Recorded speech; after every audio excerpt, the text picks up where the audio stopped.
If you notice leaks or bulging after recharging an aerosol spray can, stop using it immediately and treat it as a potential rupture risk. A bulging can or visible leak means internal pressure or chemical incompatibility has compromised can integrity. First, move the can to a well-ventilated outdoor area away from ignition sources and people, then avoid handling it roughly since impact can cause sudden failure. Release pressure only if you have appropriate personal protective equipment, including chemical-resistant gloves and eye protection, and do so by triggering the spray valve at a safe distance and angle until no more gas or liquid escapes. Otherwise, keep it sealed and isolated.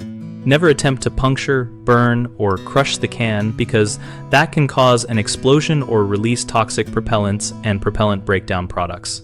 For disposal, follow local hazardous waste rules by contacting your municipal hazardous waste facility or a household hazardous waste collection event and transport the can in an upright, secure position inside a ventilated container.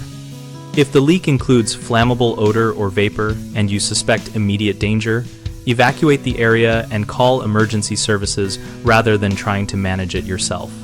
Common mistakes include trying to patch or tape leaks, which only masks a weakening metal shell and can fail catastrophically.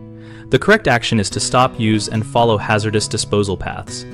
Another frequent error is releasing pressure indoors, which can fill a room with flammable or toxic vapors. Always move the can outside and keep people and ignition sources away before attempting any controlled venting. People also often assume recharged cans are safe when the propellant does not match the original chemistry. Incompatibility can produce corrosion or overpressure, so do not mix propellants and only use manufacturer-recommended replacements when available. We run bighomeprojects.com to help homeowners find local contractors and to help contractors find work related to home safety and repairs. We also host an active discussion community where members share experiences, ask questions, and get practical advice about handling hazardous materials and finding the right help.